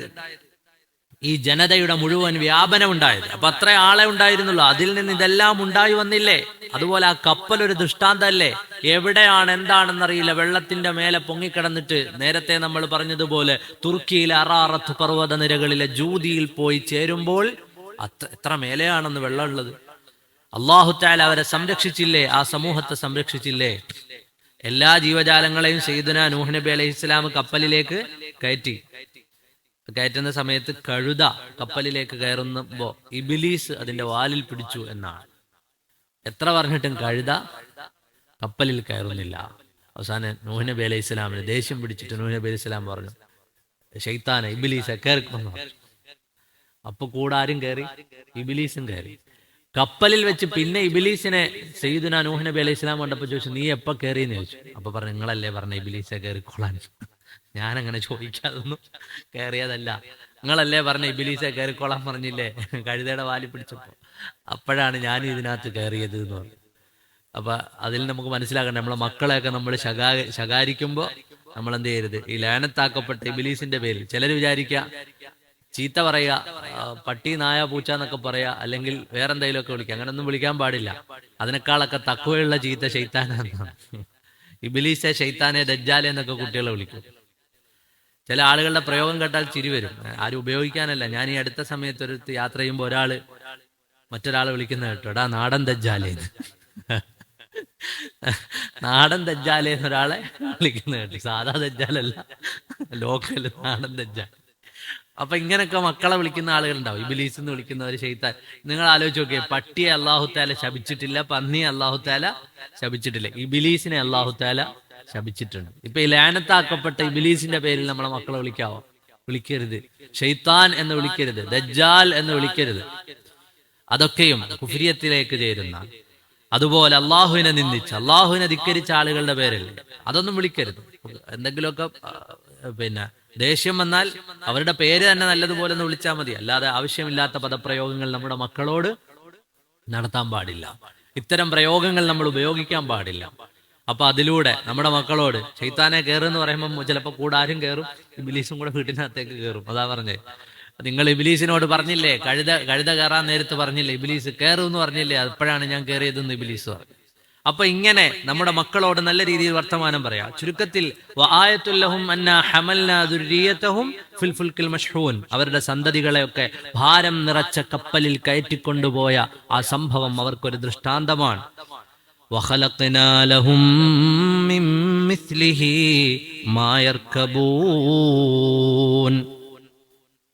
അതുപോലെ അവർക്ക് വാഹനമായി ഉപയോഗിക്കാൻ പറ്റുന്ന അവർക്ക് വാഹനമായി ഉപയോഗിക്കാൻ പറ്റുന്ന മറ്റു വസ്തുക്കളെയും അല്ലാഹു തആല അവർക്ക് പടച്ചു നൽകിയിട്ടുണ്ട്. ഈ ആയത്തും ഒരു അത്ഭുതമാണ്. വഖലഖ്നാ ലഹും മിൻ മിസ്ലിഹി മാ യർകബൂൻ. ലോകത്ത് ഓരോ ദിവസവും യാത്രാ വിഷയങ്ങളിൽ പുതിയ ഇന്നോവേഷനുകൾ ഉണ്ടായിക്കൊണ്ടേയിരിക്കുന്നു. വഖലഖ്നാ ലഹും മിൻ മിസ്ലിഹി മാ യർകബൂൻ. ഒട്ടകത്തിന്റെ പുറത്ത് മാത്രം യാത്ര ചെയ്തിരുന്ന, കുതിരകളുടെ പുറത്ത് മാത്രം യാത്ര ചെയ്തിരുന്ന, കഴുതകളുടെ പുറത്ത് മാത്രം യാത്ര ചെയ്തിരുന്ന ഒരു സമൂഹം. അവരെ നോക്കിയിട്ടാണ് സയ്യിദുനാ റസൂലുള്ളാഹി സ്വല്ലല്ലാഹു അലൈഹി വസല്ലമ തങ്ങൾ വലിയ വാഹന വിപ്ലവത്തെ കുറിച്ച് പറയുന്നത്. നിങ്ങൾക്ക് യാത്ര ചെയ്യാനുള്ള പുതിയ പുതിയ പുതിയ ആ നാട്ടിലാണ് ഇന്ന് എന്തുള്ളത്? മക്കയിൽ നിന്ന് മദീനയിലേക്കും ജിദ്ദയിൽ നിന്ന് മക്കയിലേക്കും ഒക്കെ അതിവേഗ തീവണ്ടികൾ യാത്ര ചെയ്യുന്നത്. 14 ദിവസം കൊണ്ടാണ് സയ്യിദുനാ റസൂലുള്ളാഹി സ്വല്ലല്ലാഹു അലൈഹി വസല്ലം മക്കയിൽ നിന്ന് മദീനയിലേക്ക് ഹിജ്റ വന്നത്. ഇന്ന് കണ്ണടച്ചു തുറക്കുന്ന സമയം കൊണ്ട് ജിദ്ദയിൽ നിന്ന് മക്കയിലേക്ക് പോവാം, മക്കയിൽ നിന്ന് മദീനയിലേക്ക് വരാം. എവിടെയും യാത്ര ചെയ്യാനുള്ള സൗകര്യങ്ങളുണ്ട്. അന്നത്തെ കാലത്തെ ജനങ്ങൾക്ക് അതെങ്ങനെ മനസ്സിലായി എന്നറിയില്ല. വഖലഖ്നാ ലഹും മിൻ മിസ്ലിഹി മാ യർകബൂൻ. ഈ കപ്പലുകളൊക്കെ പോലെ മനുഷ്യർക്ക് യാത്ര ചെയ്യാവുന്ന മറ്റു വസ്തുക്കളെയും അല്ലാഹു തആല സൃഷ്ടിച്ചു നൽകി എന്ന് പരിശുദ്ധമായ ഖുർആൻ. നമ്മളിങ്ങനെ ആലോചിച്ച് നോക്കിയാൽ മതി. ആ കാലത്തുള്ള ജനങ്ങൾ, അവർക്കാവശ്യമായ വാഹനങ്ങൾ ഓരോ കാലം കഴിയുമ്പോൾ അതിന്റെ അപ്ഡേഷൻ ലോകത്ത് നടന്നു വരികയാണ്. നീ കപ്പലുകളെ തന്നെ ഉദാഹരണം പറഞ്ഞ് ആലോചിച്ച് നോക്കൂ. ലോകത്ത് ഇന്നും ഏറ്റവും അധികം ചരക്ക് നീക്കങ്ങൾ നടക്കുന്നത് കപ്പലുകൾ വഴിയാണ്. അതുകൊണ്ടാണല്ലോ ഇറാൻ യുദ്ധം തുടങ്ങിയിട്ട് ഹോർമുസ് കടൽ അടച്ചപ്പോൾ ഇത്രയും പ്രശ്നങ്ങൾ ഉണ്ടായത്. അവിടെ കെട്ടിക്കിടക്കുന്ന കപ്പലുകളും ചരക്കുകളും മെട്രിക് ടൺ ചരക്കുകളാണ് അവിടെ കെട്ടിക്കിടക്കുന്നത്. ഓയിൽ വരണമെങ്കിൽ അവിടെ തുറന്നു കൊടുക്കണം. അപ്പൊ ഇന്നും മനുഷ്യന്റെ ചലനങ്ങളെ നിയന്ത്രിക്കുന്നത് ഈ കപ്പലുകളുടെ സഞ്ചാരമാണ്. ഇവിടുന്ന് കോടിക്കണക്കിന് വരുന്ന വസ്തുക്കൾ കയറ്റിക്കൊണ്ട് ഫ്ലൈറ്റിലൊക്കെ കൊണ്ടുപോകുന്നതിന് ഒരു പരിധി ഉണ്ട്. ഫ്ലൈറ്റിലൊക്കെ കൊണ്ടുപോകുന്ന ചരക്കുകൾക്കൊരു പരിധിയുണ്ട്. നിങ്ങൾ നോക്കൂ, കണ്ടെയ്നർ ഷിപ്പുകളിൽ നമ്മളെ കൊച്ചിയിൽ നിന്ന് തന്നെ ഓരോ മണിക്കൂറിലും 2 മണിക്കൂറിലും ഓരോ ദിവസവും പുറപ്പെടുന്ന കണ്ടെയ്നർ ഷിപ്പുകളിൽ വരുന്ന കോടിക്കണക്കിന് ടൺ വസ്തുക്കൾ എവിടുന്നെല്ലാം വരുന്നു? നമ്മുടെ വിഴിഞ്ഞം തുറമുഖത്തേക്ക് വരുന്ന, വിഴിഞ്ഞാണല്ലോ ഇപ്പൊ നമ്മുടെ നാട്ടിലെ ഏറ്റവും ശ്രദ്ധേയമായ പോർട്ട്. ലോകത്തെ ഏറ്റവും വലിയ ഷിപ്പുകൾ വന്നു ചേരുമ്പോൾ അതിലുണ്ടാവുന്ന അത്ഭുതങ്ങൾ, അതിൽ വരുന്ന വസ്തുക്കൾ, അതിൽ വരുന്ന ഭാരം. അപ്പൊ ഇത്രയും വലിയ ലോറിയിൽ കൊണ്ടുപോകുന്നതിനൊരു പരിധിയുണ്ട്, ഫ്ലൈറ്റിൽ കൊണ്ടുപോകുന്നതിനൊരു പരിധിയുണ്ട്. ഭാരം നിറച്ച കപ്പലുകൾ നമ്മുടെ മുന്നിലുള്ള ദൃഷ്ടാന്തമാണ്. അതിന് വഴി കാണിക്കുന്നതും വഴിതെളിക്കുന്നതും അല്ലാഹു സുബ്ഹാനഹു വ തആല എന്ന രക്ഷിതാവിലേക്കുള്ള സൂചകങ്ങളായി ഖുർആൻ നമ്മുടെ മുമ്പിൽ വെക്കുകയാണ്. വഖലഖ്നാ ലഹും മിൻ മിസ്ലിഹി മാ യർകബൂൻ. ഇതുപോലെ അവർക്ക് സഞ്ചരിക്കാനുള്ള മറ്റു വാഹനങ്ങളെയും അല്ലാഹു സുബ്ഹാനഹു വ തആല സൃഷ്ടിച്ചിട്ടുണ്ട്. ലോകത്ത് ഓരോ ദിവസവും, ഞാൻ നേരത്തെ പറഞ്ഞ പോലെ, ഇനിയിപ്പോ മനുഷ്യൻ ചിന്തിക്കുന്ന എന്താണ്? ഡ്രൈവർ ഇല്ലാത്ത കാറുകൾ. ഇപ്പൊ തന്നെ ലോകത്ത് പല രാജ്യത്തും ടെസ്ലയും മറ്റുമൊക്കെ. പണ്ടൊക്കെ ഡ്രൈവറെ തപ്പി നടക്കണം, ഒന്ന് ഹോസ്പിറ്റലിൽ പോകണം, വീട്ടിൽ നിന്ന് ഇറങ്ങിയാൽ ഒരു ഡ്രൈവർ. ആരാ ഡ്രൈവർ ഉള്ളത്? ഒരാളെ. ഇനിയിപ്പോൾ ഡ്രൈവർ വേണ്ട, കയറിയിരുന്ന് അടച്ച് ഹോസ്പിറ്റലിന്റെ പേര് കുത്തി കൊടുത്താൽ അവിടെ കൊണ്ടുവന്ന് നമ്മളെ ഇറക്കും. അത് സ്വന്തം പോയി പാർക്ക് ചെയ്തോളും. തിരിച്ചു വരുമ്പോൾ എന്ത് ചെയ്താൽ മതി? നമ്മളെ പിക്ക് ചെയ്ത് തിരിച്ച് വീട്ടിൽ കൊണ്ടുവരും. ലോകത്ത് പുതിയ കണ്ടുപിടുത്തങ്ങൾ നടക്കുന്നു. ഒരു 10-15 വർഷം മുമ്പ് നമ്മളോട് ഒരാൾ പറയാണ്, നിങ്ങൾ റോഡിൽ ആരോടും വഴി ചോദിക്കണ്ട, നിങ്ങളെ കയ്യിലുള്ള ഫോണിൽ പോകേണ്ട സ്ഥലം അടിച്ചു കൊടുത്തിട്ട് അങ്ങോട്ട് പോയാൽ മതി എന്ന് പറഞ്ഞാൽ നമ്മൾ പറയാം അങ്ങനെ ശരിയാവുന്നേ. ഇന്നിപ്പോ ഈ ഗൂഗിൾ മാപ്പ് ഉപയോഗിക്കാത്ത ആരും ലോകത്തില്ല. എല്ലാവരും എവിടെ പോകണം, അറിയാവുന്ന സ്ഥലത്ത് പോകണമെങ്കിൽ എന്ത് ചെയ്യും? അതിട്ട് നോക്കും, ഏതാണ് എളുപ്പമുള്ള വഴി എന്നറിയാൻ. ചിലപ്പോൾ അത് വഴി തെറ്റിക്കുകയും ചെയ്യും, എവിടെയെങ്കിലും കൊണ്ടുവന്ന് എത്തിക്കുകയും ചെയ്യും. പെണ്ണുങ്ങളാണ് വഴി പറയുന്നത്, പെണ്ണുങ്ങൾ വഴി എത്തിക്കുന്നതാണല്ലോ. വലത്തോട്ട് പോവുക, ഇടത്തോട്ട് പോവുക, അവസാനം എവിടെയെങ്കിലും ചെന്ന്. എന്നാലും ഒരു പരിധി വരെ എന്ത് ചെയ്യും? എവിടെയെങ്കിലുമൊക്കെ എത്തിക്കും. ഒരു പരിധി വരെ കറക്റ്റ് ആവും. ഒരു 10-15 വർഷം മുമ്പുള്ള ഒരാളോട് നമ്മളിത് പറഞ്ഞാൽ അയാൾക്ക് മനസ്സിലാവും. എവിടെ നിൽക്കുന്നു? ഞാൻ ജംഗ്ഷനിൽ നിൽക്കുന്നു. എന്നാ അവിടെ നിന്ന് ഇങ്ങനെ ആളെടുത്ത് ചോദിച്ചു വരും. ഇതിപ്പോ നമ്മളെന്താ പറയാ? ലൊക്കേഷൻ അങ്ങോട്ട് ഇട്ട് തരാം, നിങ്ങൾ എന്ത് ചെയ്താൽ മതി, ഇങ്ങ് വന്നാൽ മതി. നിങ്ങൾക്ക് എന്റെ വീട്ടിൽ നിൽക്കണം, എന്റെ വീട്ടിലേക്ക് വരണമെങ്കിൽ ഞാൻ എന്റെ വീട്ടിൽ നിന്ന് ലൊക്കേഷൻ ഇട്ട് തന്നാൽ മതി, വേറെ വർത്താനൊന്നും ഇല്ല. അപ്പൊ മനുഷ്യന്റെ സഞ്ചാരത്തിൽ വിപ്ലവങ്ങൾ പുതിയതായി ലോകത്ത് വന്നുകൊണ്ടിരിക്കുകയാണ്.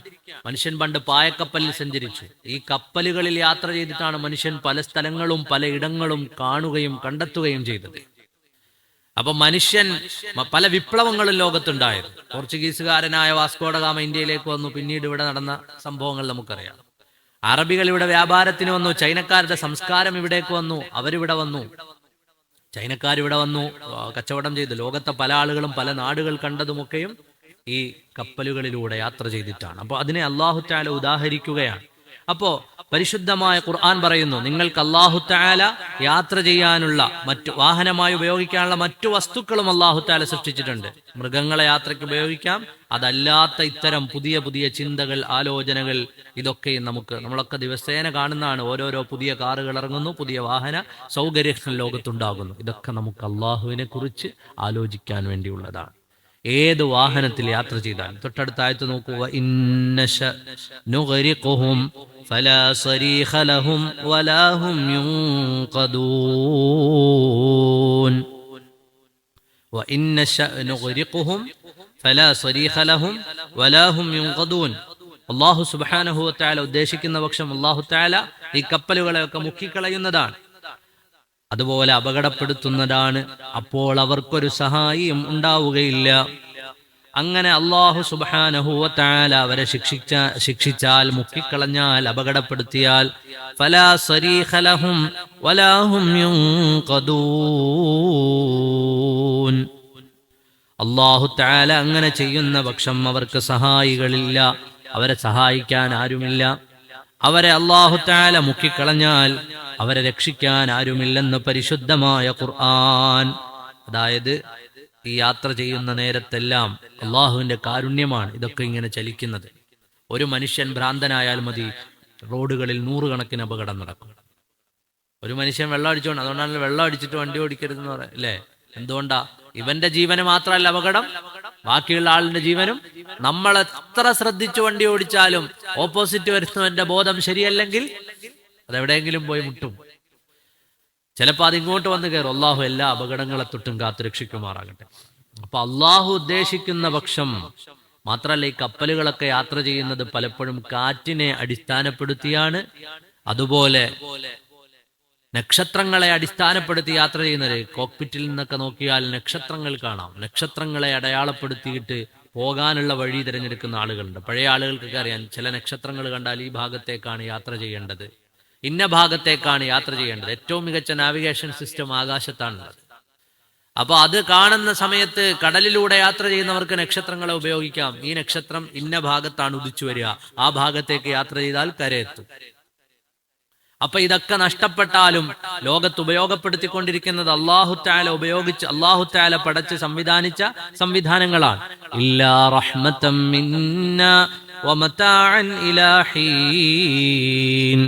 അല്ലാഹു സുബ്ഹാനഹു വ തആലയിൽ നിന്നുള്ള കാരുണ്യവും ഒരൽപകാലത്തേക്കുള്ള സുഖാനുഭവങ്ങളുമൊക്കെ മാത്രമാണിതെല്ലാം എന്ന് പരിശുദ്ധമായ ഖുർആൻ. അള്ളാഹുവിന്റെ കാരുണ്യം കൊണ്ടാണ്, അല്ലാഹു സുബ്ഹാനഹു വ തആല അല്പം അനുവദിച്ചു തന്നിട്ടുള്ള, അവർക്ക് ആസ്വദിക്കാനുള്ള ഒരു കാലക്രമം കൊണ്ട് മാത്രമാണ് ഇതൊക്കെയും ഇവിടെ നടന്നു പോകുന്നത്. അപ്പൊ ഏത് വാഹനത്തിൽ യാത്ര ചെയ്താലും അള്ളാഹുവിനെ കുറിച്ച് ആലോചിക്കണം. അല്ലാഹു സുബ്ഹാനഹു വ തആലയാണ് ഇതിന്റെ എല്ലാം, അവന്റെ കാരുണ്യം കൊണ്ടാണ് ഇതെല്ലാം ഇങ്ങനെ സഞ്ചരിക്കുന്നതെന്ന ഓർമ്മ വേണം. ഭൂമിയിൽ എവിടെ എന്ത് നടന്നാലും ഞങ്ങളുടെ നിരീക്ഷണമുണ്ട്. ഇതൊക്കെ പറയുന്ന മനുഷ്യരല്ലേ? മലേഷ്യയിൽ നിന്നൊരു വിമാനം കാണാതെ പോയിട്ട് എത്ര കാലമായി? എത്ര യാത്രക്കായി?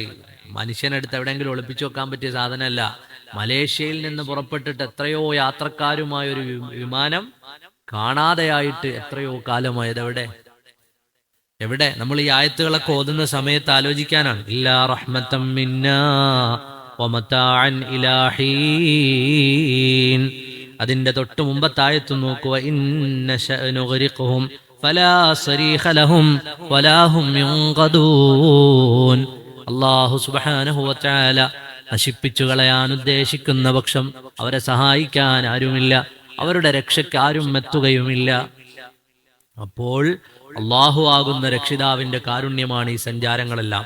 മലേഷ്യൻ വിമാനം കാണാതായിട്ട് അതുപോലെ എത്രയാണ് ഓരോ സമയത്തും നടക്കുന്ന ഫ്ലൈറ്റ് ക്രാഷുകൾ, ഓരോ സമയത്തും നടക്കുന്ന കപ്പൽ അപകടങ്ങൾ, വാഹന അപകടങ്ങൾ. ഇതെല്ലാം നമുക്ക് ആലോചിക്കാനാണ്, ചിന്തിക്കാനാണ്, മനസ്സിലാക്കാനാണ്. അല്ലാഹു സുബ്ഹാനഹു വ തആല എന്ന ഔദാര്യവാനായ റബ്ബിനെ കുറിച്ചുള്ള ഓർമ്മകൾ നമ്മുടെ കൽബിലേക്ക് കൊണ്ടുവരാനാണ്. ടൈറ്റാനിക് ദുരന്തത്തിൽപ്പെട്ടു. നമ്മൾ കപ്പലിനെ കുറിച്ചൊക്കെ വായിക്കുമ്പോൾ ആദ്യം നമ്മുടെ മനസ്സിൽ എല്ലാവർക്കും അറിയാവുന്ന ഒരു കപ്പൽ ടൈറ്റാനിക് കപ്പലാണ്. പണ്ട് അപകടത്തിൽപ്പെട്ട കപ്പൽ. ഇപ്പോഴും ആ സാധനം കാണാൻ വേണ്ടി, അതായത് 100 കൊല്ലം മുമ്പാണ് ടൈറ്റാനിക് അപകടത്തിൽപ്പെട്ടത്. ടൈറ്റാനിക്കിന്റെ അവശിഷ്ടങ്ങൾ കടലിന്റെ അടിയിലുണ്ട്. അത് കാണാൻ വേണ്ടി പോകുന്നത് ഇപ്പോൾ ടൂറിസ്റ്റാണ്. ഇപ്പോഴല്ല, കുറച്ച് നാളുകളായി.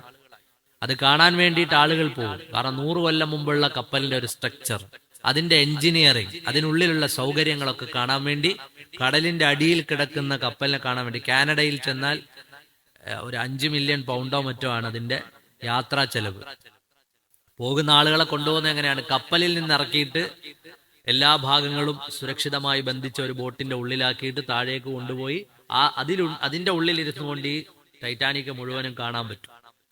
അപ്പൊ ഇപ്പോഴും ഈ സാധനം കാണാൻ വേണ്ടി ആളുകൾ പോകുന്നുണ്ട്. അങ്ങനെ പോയ സഞ്ചാരികളാണ് ഈ അടുത്ത സമയത്ത് അപകടത്തിൽപ്പെട്ടത്.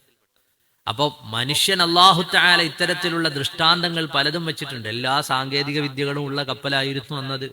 ഈ പറഞ്ഞതുപോലെ മലേഷ്യൻ വിമാനം പറഞ്ഞതുപോലെ മനുഷ്യൻ പലതരത്തിൽ എല്ലാ സിസ്റ്റവും ഉണ്ടായിരിക്കുക. നമ്മുടെ നാട്ടിൽ തന്നെ ഈ അടുത്ത് നടന്ന ഫ്ലൈറ്റ് ക്രാഷുകളൊക്കെ നമ്മൾ ആലോചിച്ച് നോക്കൂ. എന്തെല്ലാം സൗകര്യങ്ങൾ സംവിധാനങ്ങളുണ്ട്. പക്ഷേ എഞ്ചിനിലേക്കുള്ള ഫ്യൂവൽ അത് ഓണാക്കാൻ, അതിന്റെ സ്വിച്ച് ഓണാക്കാൻ അയാൾ മറന്നുപോയി.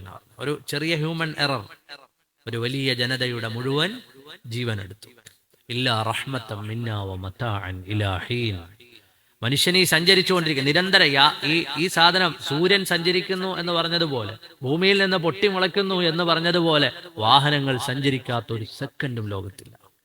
ഒരു സെക്കൻഡും ലോകത്തില്ല. കപ്പലും സഞ്ചരിക്കും, ഫ്ലൈറ്റും സഞ്ചരിക്കും. നമ്മൾ ഈ വർത്താനം പറയുന്നതിനിടയിൽ തന്നെ നെടുമ്പാശ്ശേരിയിൽ നിന്ന് പോയ ഫ്ലൈറ്റുകൾ ഉണ്ടാവും, നമ്മുടെ റോഡുകളിലൂടെ പാഞ്ഞുപോയ വാഹനങ്ങൾ ഉണ്ടാവും. ഇതെല്ലാം നമുക്ക് ചിന്തിക്കാനുള്ള അടയാളങ്ങളാണെന്ന് പരിശുദ്ധമായ ഖുർആൻ. അപ്പൊ അള്ളാഹുവിന്റെ കാരുണ്യമാണിതെന്ന ഓർമ്മ വേണം. ഒരൊറ്റ കാര്യം കൂടി പറഞ്ഞ് നമ്മുടെ ഇന്നത്തെ വർത്തമാനം അവസാനിപ്പിക്കുന്നു. നമ്മളൊക്കെ വാഹനങ്ങൾ ഉപയോഗിക്കുന്നവരാണ്. വാഹനങ്ങൾ അല്ലാഹു തആല അനുഗ്രഹിച്ചാൽ ഒരു മനുഷ്യന് ലഭിക്കുന്നതാണ്. അള്ളാഹുവിന്റെ അനുഗ്രഹമാണ് വാഹനങ്ങൾ. നല്ല ഭവനം, നല്ല ഭാര്യ, നല്ല വാഹനം ഒരു മനുഷ്യൻ അള്ളാഹു ചെയ്ത അനുഗ്രഹങ്ങളുടെ അടയാളമാണെന്ന് സയ്യിദുനാ റസൂലുള്ളാഹി സ്വല്ലല്ലാഹു അലൈഹി വസല്ലം. അപ്പൊ വാഹനങ്ങൾ എടുക്കുന്ന സമയത്ത് എപ്പോഴും നമ്മൾ ചിന്തിക്കേണ്ടത്, അതുമായി ബന്ധപ്പെട്ട് ധാരാളം ഹറാമുകൾ വരുന്ന കാലമാണ്. പലിശയുമായി ബന്ധപ്പെട്ട അത്തരം ഇടപാടുകളിലേക്ക് പോകരുത്. വാഹനത്തിൽ ബറക്കത്തുണ്ടാവില്ല. എന്ന് മാത്രമല്ല, ഇതിൽ പോയിക്കൊണ്ടിരിക്കുന്ന സമയത്ത് ഞാൻ അപകടപ്പെട്ടാലോ? ഇന്നിപ്പോ പലിശ എല്ലാ അവസ്ഥയിലും എല്ലാ നിലയിലും മനുഷ്യനെ വരിഞ്ഞു മുറുക്കിയ ഒരു കാലത്താണ് നമ്മളുള്ളത്. അള്ളാഹു കാത്തുരക്ഷിക്കുമാറാകട്ടെ. അതൊന്നുമില്ലാതെ നമ്മെക്കൊണ്ട് കഴിയുന്ന തരത്തിൽ ജീവിച്ച് മുന്നോട്ട് പോവാം. നമ്മെക്കൊണ്ട് കഴിയുന്ന തരത്തിൽ ജീവിച്ച് മുന്നോട്ട് പോവാം. അല്ലാഹു തആല അതിനുള്ള വഴി നമുക്ക് തുറന്നു നൽകുമാറാകട്ടെ. പലിശയിലേക്ക് ബന്ധപ്പെട്ടാൽ നമ്മൾക്ക് 10 ലക്ഷം റുപ്യന്റെ വാഹനം എടുക്കാൻ കഴിയുന്നുള്ളൂ. എന്നാൽ 10 ലക്ഷം റുപ്യന്റെ വാഹനം എടുത്താൽ മതി. 15ഉം 16ഉം എടുത്തിട്ട് 6 EMI അടയ്ക്കുക. പലിശയുമായി ബന്ധപ്പെടുക. പലിശയുമായി ബന്ധപ്പെട്ട് തുടങ്ങിയോ ജീവിതത്തിന്റെ ബറക്കത്ത് നഷ്ടപ്പെട്ടു പോകും. ജീവിതത്തിന്റെ സന്തോഷം, അല്ലാഹു തആല മനസ്സിന് നൽകിയ സംതൃപ്തി നഷ്ടപ്പെട്ടു പോകും. അള്ളാഹുവും റസൂലും യുദ്ധം പ്രഖ്യാപിച്ചിരിക്കുന്ന ഒരു വിഭാഗം ആളുകൾ എന്നല്ലേ പറഞ്ഞത്. അല്ലാഹു തആല അതിനെ തൊട്ട് കാത്തുരക്ഷിക്കുമാറാകട്ടെ. നമ്മളെ ഇങ്ങോട്ട് സമീപിക്കുകയാണ്, നിങ്ങൾക്ക് EMI സാധനം വേണോ? ചില സീറോ കോസ്റ്റ് EMI ഉണ്ട്, അതായത് പലിശ ഇല്ലാത്തത്. അതും അടവ് തെറ്റിയാൽ പലിശ അടയ്ക്കേണ്ട സാഹചര്യങ്ങളാണ്. ഗൗരവമായി മനസ്സിലാക്കാൻ പറയാട്ടോ. സീറോ കോസ്റ്റ് EMI എന്ന് പറഞ്ഞിട്ട് പലപ്പോഴും നമ്മൾ പോയി ബന്ധപ്പെടുന്ന, പലിശ ഇല്ല എന്ന് പറഞ്ഞ് ബന്ധപ്പെടുന്ന പലതും 1-2 അടവ് തെറ്റിയാൽ പിന്നെ ചിലപ്പോൾ പലിശ അടയ്ക്കേണ്ടി വരും. ശ്രദ്ധിച്ചിടപെടാൻ വേണ്ടി പറഞ്ഞാണ്. അപ്പൊ നിങ്ങൾ ആലോചിക്കും, ഒരു തലപ്പാവ് കെട്ടിയ ഒരു ഉസ്താദിനോട് ഇങ്ങോട്ട് വന്നിട്ട് ലോണ് വേണോ എന്ന് ചോദിക്കുന്ന ഒരു കാലത്ത് സാധാരണക്കാരായ ആളുകൾ എത്ര സ്ട്രഗിൾ ചെയ്യുന്നുണ്ടാവും പിടിച്ചു നിൽക്കാൻ. ബിസിനസ്സിന് ലോൺ വേണോ എന്ന് ചോദിക്കാൻ ആളുണ്ട്. എല്ലാത്തിനും ഗൂഗിൾ പേ നമ്മളോട് ഇടയ്ക്കിടയ്ക്ക് ചോദിക്കും, നിങ്ങൾക്ക് ലോൺ വേണോ, നിങ്ങൾക്ക് ലോൺ തരാമെന്ന് പറയും. ഇതൊക്കെ നമ്മുടെ മുന്നിൽ നടന്നുകൊണ്ടിരിക്കുന്ന കാലത്താണ്. പലിശയ്ക്ക് വാഹനം എടുക്കുന്നത് ശ്രദ്ധിക്കേണ്ട വിഷയമാണ്. പലിശയുമായി ഇടപെടരുത്. ജീവിതത്തിന്റെ ബറക്കത്ത് നഷ്ടപ്പെടുത്തി കളയരുത്. രണ്ടാമത്, യാത്ര ചെയ്യുന്ന വാഹനങ്ങളിൽ ഹറാമായ പാട്ടുകളും ഹറാമായ സംഗീതങ്ങളും കാഴ്ചകളും. അതിലുള്ള അപകടം എന്താണ്? FM കേട്ടുകൊണ്ട് യാത്ര ചെയ്യുന്നു, സിനിമാ പാട്ട് കേട്ടുകൊണ്ട് യാത്ര ചെയ്യുന്നു. സിനിമാ പാട്ട് കേട്ടുകൊണ്ട് യാത്ര ചെയ്യുന്നു. FM അതുപോലെ മറ്റേതെങ്കിലും സൗകര്യങ്ങൾ ഉപയോഗപ്പെടുത്തി, റേഡിയോ ഉപയോഗപ്പെടുത്തിയൊക്കെ കേട്ടുകൊണ്ട് യാത്ര ചെയ്യുന്നു. വാഹനം അപകടത്തിൽപ്പെട്ടാൽ ബുദ്ധിയുള്ള യുവാക്കൾക്ക് ആലോചിക്കാനാണ്, മനസ്സിലാക്കാനാണ്. ഈമാനോടുകൂടി നമുക്ക് മരിക്കാൻ കഴിയും എന്ന് തോന്നുന്നുണ്ടോ? എവിടെ വെച്ചാണ്, എപ്പോഴാണ്, എന്താണ് സംഭവിക്കുക എന്ന് നമുക്ക് ആർക്കും അറിയില്ല.